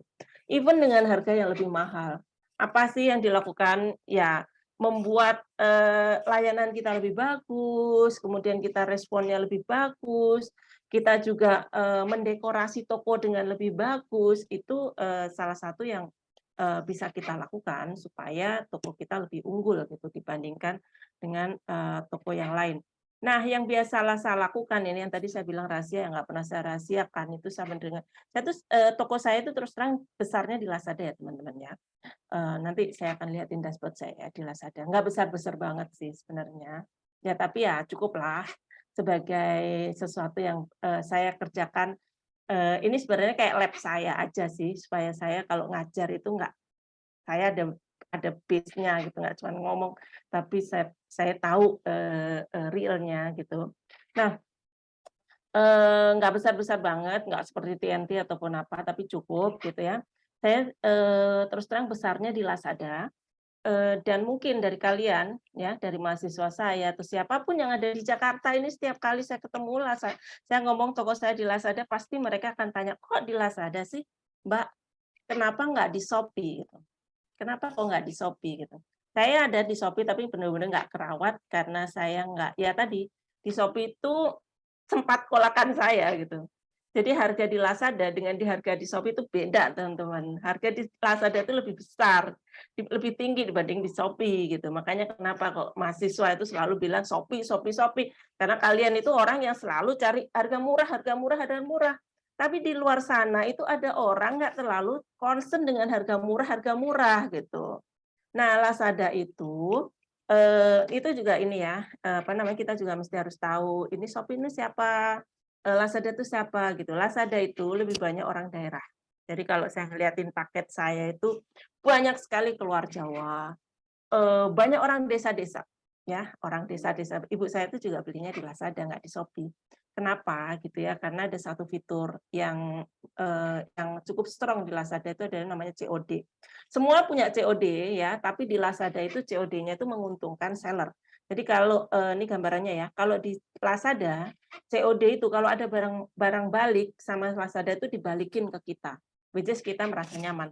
Tapi kalau di Shopee, kalau ada barang balik itu ditaruh di gudangnya Shopee. Makanya jarang sekali orang di Shopee kalau nggak benar-benar seller yang gede dan produknya nggak ya resikonya nggak terlalu tinggi gitu ya, dia nggak bakalan buka COD gitu. Nah, dari situ itu sebenarnya udah membedakan target market kita. Karena itu Lazada itu orang yang nggak orang yang loyal gitu. Kalau dia sudah di satu toko, dia akan di toko itu. Dan orang yang loyal di Lazada memang nggak terlalu gede marketnya. Dan tadi ya, harga di Lazada, teman-teman kalau olakan tahu gimana beli di Shopee yang murah, itu bisa loh dibawa di Lazada.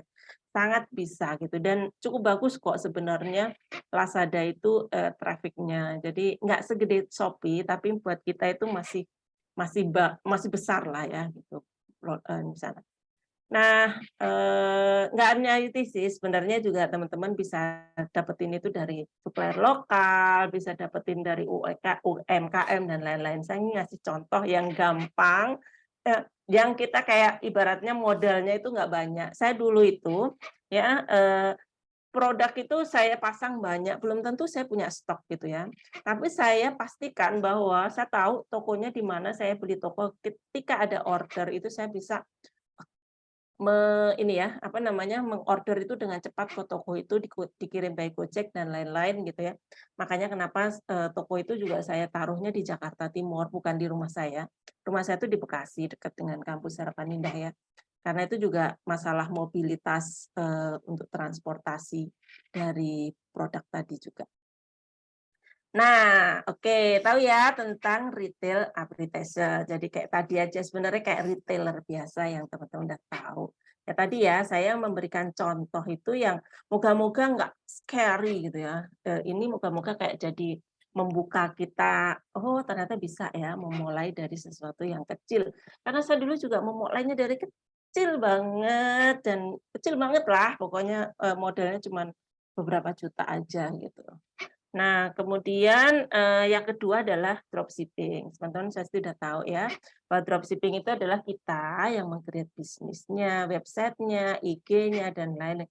Tapi seluruh produk itu adalah fulfillment-nya, shipping-nya, segala macam itu dikelola oleh perusahaan yang mengelola dropshipping tadi. Dan itu banyak sekali ya sekarang ini. Kalau di kosmetik ada namanya Reina lah, apalah Red Dot, apa lupa saya gitu ya.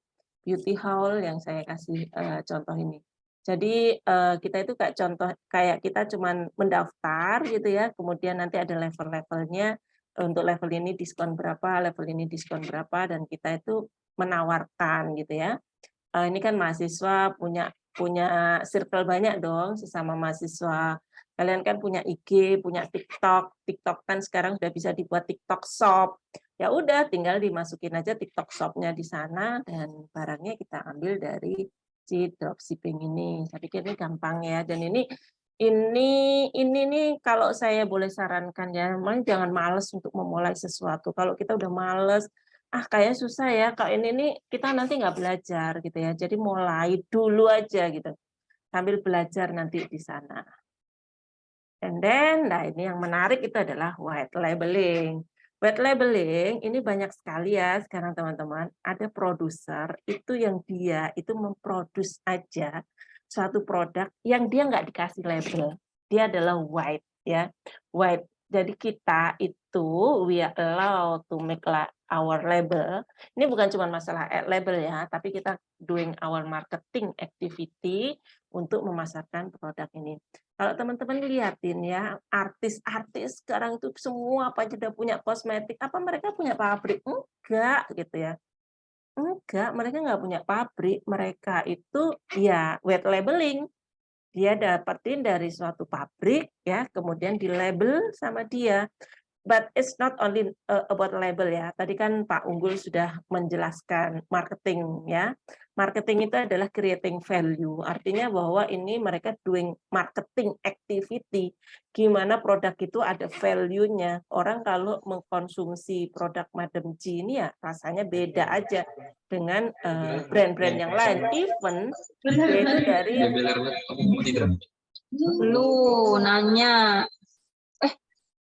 dari source yang sama gitu kan, dari produknya sama, tapi karena tadi ada marketingnya, ada value-nya ya. Value itu bisa symbolic value, bisa kayak feel secure, kita merasa jadi aman, merasa jadi nyaman, merasa jadi tenang gitu ya. Atau value itu lebih menimbulkan sesuatu, kalau saya menggunakan ini jadi kelihatan apa ya, glamor, mewah, artis kayak gitu. Nah, ini apa namanya? Ini yang dilakukan oleh banyak artis sekarang, tapi ingat bukan hanya cuma artis ya. Ini kalau di Amerika ya, ceritanya nih, saya sudah banyak sekali ngeliatin di YouTube dan lain-lain ya, orang ngasih tutorial Amazon FBA ya, Fulfill by Amazon. Itu di Amerika itu banyak orang seusia kalian ini yang kaya jadi miliarder semuanya itu. Kenapa gitu ya? Karena tadi dia itu wet labeling dari produk-produknya di Alibaba, di AliExpress yang dia nggak ada labelnya. And then dia meng-create label ya, not only label ya, maksudnya artinya dia membranding produk itu. Ya, misalkan kayak tadi nih alat apa sih? Pisau untuk piknik atau apa gitu ya. Dia membranding produk itu, kemudian dia melakukan campaign di Facebook, di YouTube, di IG, TikTok dan lain-lain, ya kan? Kemudian dia ya tadi marketplace-nya adalah di Amazon. Tuh gede banget anak-anak muda itu semuanya, bukan orang-orang tua, orang-orang jadul generasi kayak saya ya. Jadi kerjaannya anak-anak muda itu mengeksplor nih produk apa lagi nih, produknya itu karena saya aja seneng banget gitu ya, searching di Alibaba itu bisa kayak lupa kerjaan kalau saya udah ngeliatin produk apa nih yang bagus, produknya itu lucu-lucu, produk rumah tangga itu lucu-lucu, bagus-bagus dan keren-keren gitu ya.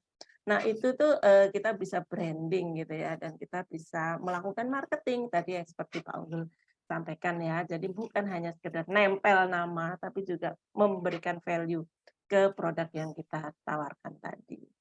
Nah, tadi kayak gini-gini nih kan. Jadi apa namanya? Produknya tuh kayak murah-murah gitu ya, $2 gitu kayak gini. Ini kan $2 30.000. Nggak mungkin kita jual 30.000, ini bisa dijual 1,5 juta gitu ya. Karena ini memang bagus, kualitinya bagus. Jadi, nah tapi nggak hanya itu ya, jadi kan kita juga bisa menggunakan produk-produk lokal. Banyak sekali ya, teman saya itu sekarang lagi bekerja sama dengan, saya nggak bawa nih parfum teman saya. Jadi dia itu membuat ramuan tuh, banyak parfum yang tukang-tukang di pinggir jalan tuh teman-teman ya. Jadi dia branding sendiri, dia apa namanya, packing sendiri, dia ramu sendiri, dia punya tiga varian sekarang dan enak banget gitu, enak banget. Anak saya aja seneng, anak saya aja bantuin mempromosikan ke teman-temannya gitu ya, dan dia promosikan dengan bagus di IG-nya dia. Nah itu tuh kayak gitu-gitu tuh teman-teman bisa lakukan gitu ya. Parfum yang ini berapa ya, 50 cc. Mungkin kalau di Body Shop nih harganya 300.000 atau 250.000 gitu ya. Dia jualannya itu cuma 35.000 reseller, tapi mungkin kalau anakku jual gitu kayak 50.000 gitu ya. Jadi itu salah satu namanya wet labeling. Jadi kita banyak sekali itu sekarang itu produsen-produsen lokal yang dia itu bisa menawarkan produk-produk yang kita bisa melakukan marketingnya. Ini terakhir ya, tentang affiliate marketing. Tahu lah ya, afiliator kan kemarin terkenal ya. Jadi kita itu dapetin revenue sharing ketika kita mempromosikan suatu produk ya. Nah ini biasanya kalau ini kan banyak sekali yang cita-citanya jadi YouTuber gitu ya. Ya YouTuber itu dapat dari mana sih? YouTuber itu kalau cuma dapat dari AdSense is very small ya. Jadi YouTuber itu mestinya dapetin uang itu ya dari lain-lain. Salah satunya adalah ketika dia mempromosikan suatu produk. Makanya ini disebut dengan affiliate marketing. Oke, tadi ya. Sekarang kita memilih you choose which one of the business model that fit of you gitu. Yang paling cocok buat saya ini apa? Tapi saran saya adalah mulai dulu. Kita kalau nggak mulai, kalau kita itu cuman lihatin terus kaki kita nggak masuk ke air itu ya kita nggak akan bisa-bisa gitu. Nah, kemudian setelah itu kita melakukan market research ya. Tadi kan kita ingin tahu nih, saya nggak tahu dong produknya apa. So, you doing market research. Market research-nya itu yang needs dulu gitu, yang di level yang kecil. Kalian lebih canggih lah untuk melakukan market research. Saya biasanya melakukan market research. Produknya saya apa sih yang mau saya jual? Itu adalah ya saya ngeliatin apa sih yang lagi viral. Orang yang bilang saya keracunan gitu ya, keracunan TikTok katanya ya, keracunan Shopee, keracunan TikTok gitu. Itu saya ngeliatin di sana dan cepet-cepetan kalau udah viral berarti kita nggak boleh tunda, nggak boleh nanti 2 hari lagi udah kelewat itu momen, kita harus cepet dapetin produk itu dan bener gitu ya, produk yang viral di beberapa sosial media itu yang akan dicari juga nanti di marketplace. Jadi ikutin, ini pasti kalian lebih canggih lah daripada saya gitu untuk melakukan hal-hal yang seperti ini. Saya masih konvensional untuk melakukan riset produk apa gitu ya. Dan biasanya saya juga ngeliatin di beberapa toko-toko besar, apa sih yang dijualnya sampai ribuan, puluhan ribu, ratusan ribu, itu apa sih gitu kan. Nah itu yang saya juga ambil gitu ya untuk dicari produknya, ditaruh di toko kita. Atau beberapa sumber-sumber lain, ini saya salah satu contohnya saya ngambil di website ya. Apa what to sell online, 21 produk Adrian that drive e-commerce business sales. Klik aja gitu kan, ngeliatin, oh ya cocok ya, oh ya ini bagus ya, oh ya gitu kan. Gitu. 125 print of demand product to dropship, apa ya ini ya, klik ini yes ya gitu. Jadi pilih apa nih yang sesuai sama kita gitu, dan banyak sumber-sumber yang kita dapetin untuk melakukan riset. Kita mulai dari produk apa yang mau kita jual. Nah, selanjutnya adalah ya create your own store. Buat toko kita ya. Artinya kita sekarang udah pilih produknya, sekarang gimana nih buat tokonya? Mau dibuat di mana? Bisa di marketplace atau kita you create your own website. Ada sekarang itu bikin website tuh nggak susah teman-teman. Sekarang itu udah banyak sekali apa ya provider kayak BigCommerce, Shopify gitu yang kita itu kayak bikin website kayak bikin PowerPoint aja gitu, tinggal upload gambarnya, ngasih harganya segala macam. Terus habis itu nanti kita juga di guidance gimana kita melakukan campaigns-nya. Setelah itu atau kita create di tadi marketplace ya. Ini salah satu contohnya adalah create di Lazada. Bikinnya tuh gampang banget kayak bikin email pokoknya tuh, pakai masukin aja ini data masukin dan kita udah bisa upload produknya. Nah, saya sih sarankan ya, saya selalu kalau di kelas e-commerce saya itu saya sarankan bikin dong gitu ya, bikin nggak cuma sebagai akun yang beli, tapi akun yang jualan di Lazada, Tokopedia, Shopee gitu. Kenapa? Akun seller ya. Jadi ini beda loh ya, alamatnya adalah Lazada Seller Center. Shopee juga, Shopee itu nyambung antara seller dengan buyer ya, tapi lihatinnya yang di sellernya. Kenapa? Karena di sana itu ada namanya university, e-learning. Teman-teman itu bisa dapetin pelajaran tuh yang bagus banget ya pokoknya di sana. Mulai berjualan tuh kayak gimana sih gitu ya. Kita mesti ngapain aja, step-stepnya itu mesti ngapain, itu di guidance step by step yang kalau kita ikutin itu akan mudah gitu. Gimana kita meningkatkan traffic itu sudah ada ilmunya itu kalau di Lazada namanya Lazada University. Itu clear banget, mudah banget diikutin dalam bahasa Indonesia yang videonya cuman pendek tapi banyak gitu. Jadi daftar setidaknya sekarang itu mulai dari belajar dulu ya. Kan sekarang kan 2022 udah mau habis. Jadi ini belajar 2023 nanti teman-teman mulai growth bisnisnya. Nah, ini yang paling challenging dan harus dilakukan, bahwa ya sekarang ini nggak ada ceritanya toko itu gratis, teman-teman. Kalau kita bikin toko, ya oke bisa, memang bikin toko di Lazada, Shopee, Tokopedia, semuanya itu free, ya. Tapi teman-teman bikin toko nggak diapa-apain, yakin deh tokonya juga nggak bakalan ada yang lihat di situ, ya. Jadi gimana kita mendatangkan customer, konsumen itu di tempat kita. Ini kalau kita udah serius, kita udah tahu, artinya kan ada modal yang ditanamin di sini ya. Jadi kita memang harus punya budget marketing gitu ya.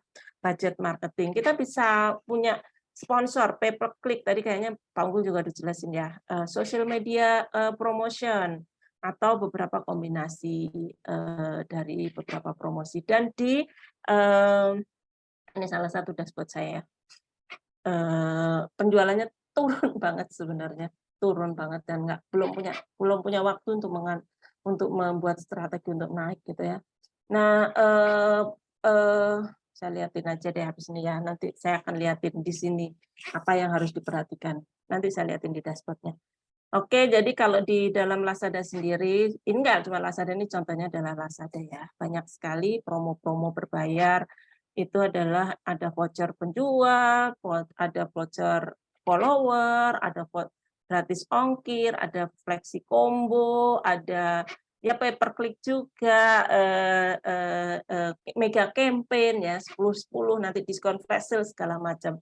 Nah, itu adalah beberapa promo-promo yang bisa kita lakukan. Tapi ingat, harus tahu sebenarnya tujuan apa kita untuk promo. Setelah ini nanti kita akan lihatin ya. Jadi ini adalah fitur promosi itu banyak sekali.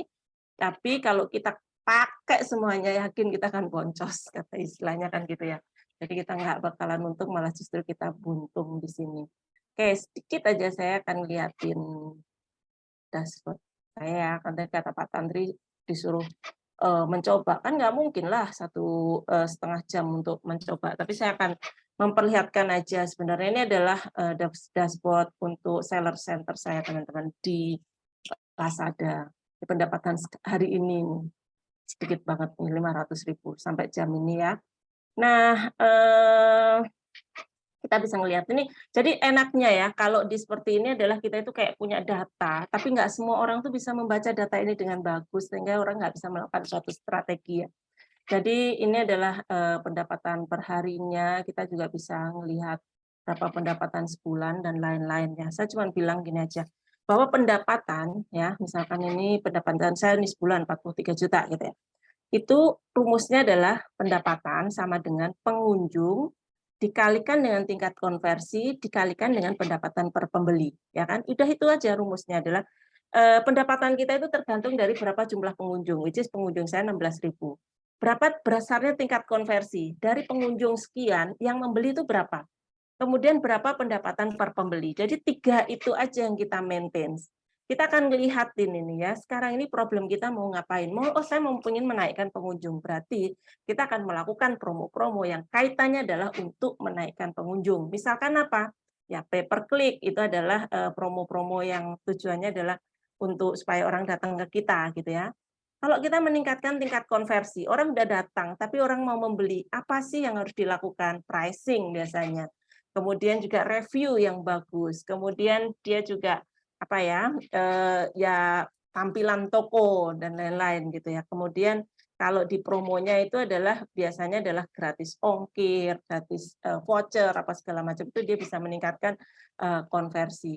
Pendapatan per pembeli ya, kita ini lagi turun nih, pengunjungnya banyak, konversinya bagus, tapi pendapatan per pembeli saya turun gitu ya. Berarti ada masalah, mungkin produknya yang bergeser, berarti produk-produk yang tadinya bagus kita nggak bagus, berarti kita harus tahu nih.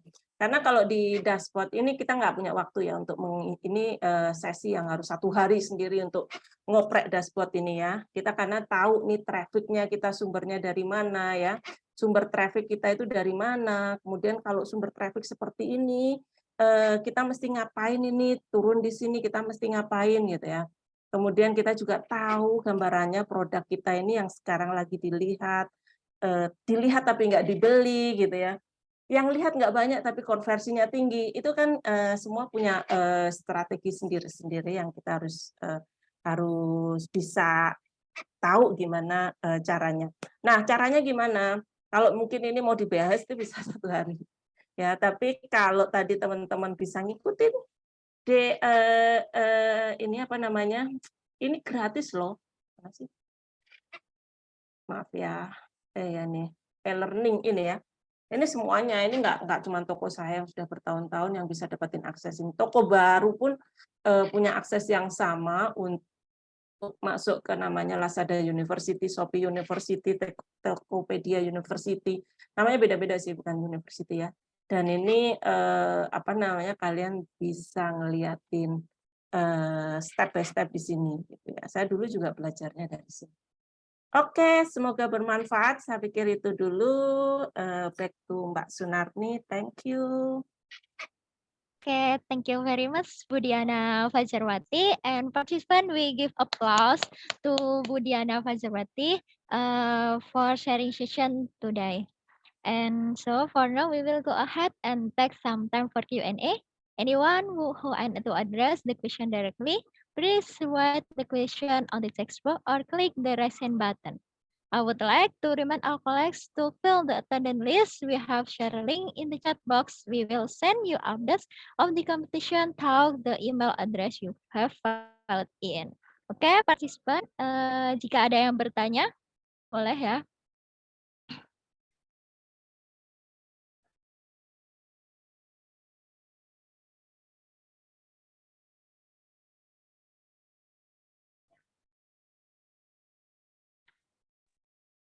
Ya, nggak ada yang tanya lagi nih.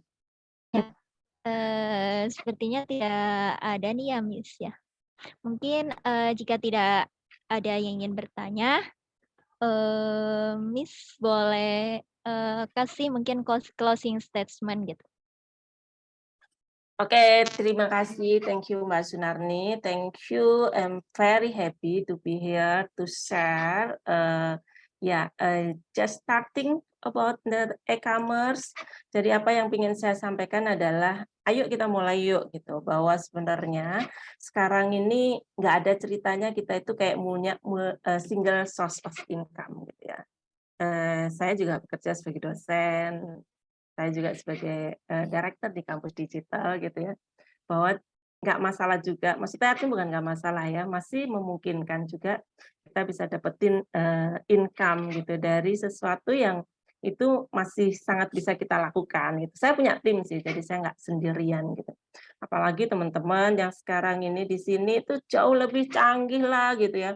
Mau melakukan market research tadi, kemudian tahu produk apa yang sedang happening dan lain-lain itu pasti lebih canggih daripada saya gitu. Jadi saya bisa, kalian juga pasti bisa. Cuman tadi memang ada tahapannya, ada yang dipelajarin. Kalau saya saranin, benar-benar sekarang tuh bikin akun dulu deh. Akun dulu di beberapa tadi ya retail commerce, boleh di Lazada, Tokopedia, Shopee, dan ikutin dulu trainingnya. Di 2022 ini ikutin trainingnya, dan moga-moga nanti di 2023 saya sudah melihat ada yang melaporkan bahwa sudah mulai start bisnis dan sukses. Dan kalau ada yang boleh tanya-tanya technical apa yang harus dilakukan, karena kalau tadi saya nggak mungkin ya ngomongin detail banget, bisa kontak ke saya. Terima kasih. Okay, thank you very much, Budiana Fajarwati, and thank you for participant. And it's look we have covered all of question. Thank you, Miss Diana Fajarwati, and participant we give applause Budiana Fajarwati. Thank you very much, Budiana, sudah berkenan untuk memberikan sharing session hari ini. I would like to remind our colleagues to fill attendance list. We have shared link in the text box. We will send you updates of the competition through the email address you have filled in. Due the limit time, we have to end this session. We hope that today's session can be useful for participants to become entrepreneurs in the future. Before we end this meeting, let's take a picture together. Please turn on your camera.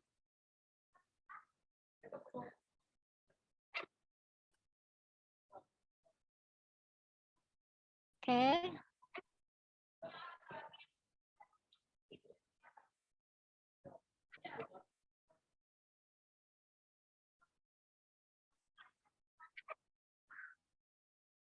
We have 5 slides and we start in slide first, yeah. Slide 1. First slide, 1, 2, 3. And slide second, 1, 2, 3. And 3 slide, 1, 2, 3. And slide 5, 1, 2, 3. And last slide, 1, 2, 3. Okay, thank you very much, Budiana. Thank you very much, Pak Unggul. And thank you very much, participant, join this sharing session. And thank you very much for your time and have a nice weekend. See you on the next semester. I am Sunarni. Bye-bye.